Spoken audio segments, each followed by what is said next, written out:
Frank Gold was diagnosed with type 2 diabetes in 1982. Since then, the number of people with the condition has skyrocketed. Estimates from the CDC show that there's been a doubling of prevalence from 1990 to 2005, and this is considered of epidemic proportions. Like many patients, Frank has managed his disease by tightly controlling his blood sugar levels with medicine and insulin, until recently. 4 months ago, the procedure has changed to allow me to have a higher blood sugar.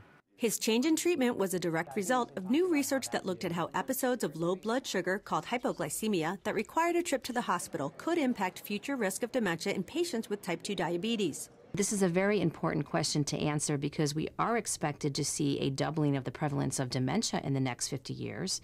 And if the CDC estimates hold true, we will also see more type 2 diabetes. Dr. Rachel Whitmer of Kaiser Permanente Division of Research led the study that appears in this week's diabetes theme issue of JAMA, the Journal of the American Medical Association, analyzing the medical records of over 16,000 elderly patients in a Northern California diabetes registry from 1980 to 2007. We were able to look historically at their records and see who had a very severe episode of hypoglycemia and whether it was associated with an outcome in late life. Researchers found that 1,465 patients had had one or more serious hypoglycemic episodes between 1980 and 2002. And in the following 4 years, nearly 17% of those patients were diagnosed with dementia, compared to only 10.34% of patients with no history of hypoglycemia. It really adds to the evidence base out there that perhaps very low glycemic targets might not be the best way to go in elderly patients with type 2. I've known that hypoglycemia is very bad, loosening up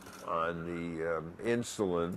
Hopefully this will keep dementia from springing up. Identifying this important link is one step toward that goal. Haley Weldon, The JAMA Report.